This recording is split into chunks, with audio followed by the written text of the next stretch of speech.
What seems like the impossible has finally happened. Nvidia has open sourced their drivers. Rejoice! Well, kind of. Almost 10 years to the day of Linus Torvalds, the credited creator of Linux, publicly saying, "So Nvidia, you."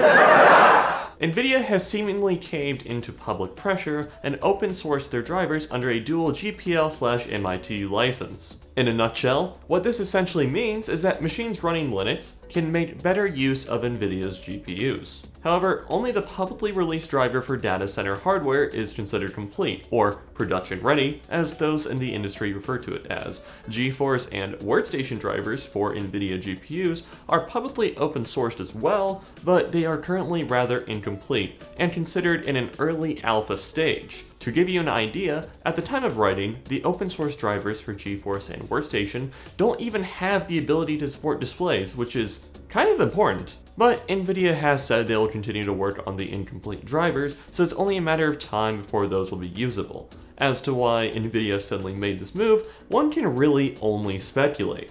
While it might be fun to imagine an army of penguins marching on Jensen's house demanding driver support, a more realistic possibility is Nvidia making the move in order to ensure data center dominance. If you ever want to really figure out why a group of people or a corporation does a thing, following the money is a really good start. And if we follow where the money is for Nvidia, it's in the data center space.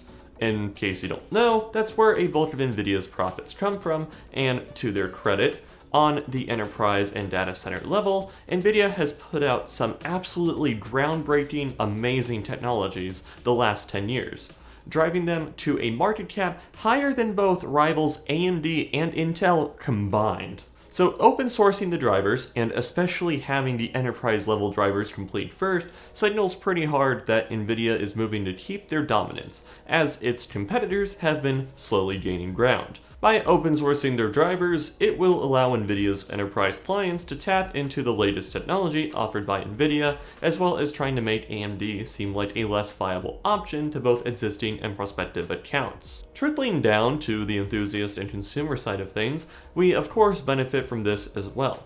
If you run Linux, or plan to, Nvidia suddenly became a very compelling option for your machine, as on the consumer side of things, AMD was pretty much the only option if you wanted to run Linux and make full use of your hardware. Furthermore, the development teams behind popular Linux distros, like Ubuntu, can now include Nvidia's drivers in their installation packages and repositories. This will make the installation of Linux, as well as overall use of Linux, a lot more plug and play. And with all of this being said, Nvidia still has a long way to go. While the drivers are out in the wild, yes, Nvidia's codebase and practices have a stark contrast to existing Linux design conventions, which is something Nvidia has said they will be improving throughout the year, as well as, of course, making the consumer drivers quote-unquote production ready. Hopefully, Nvidia is able to get things complete by this fall when they launch their 40 series of GPUs, which if you'd like more info about, check out our video here.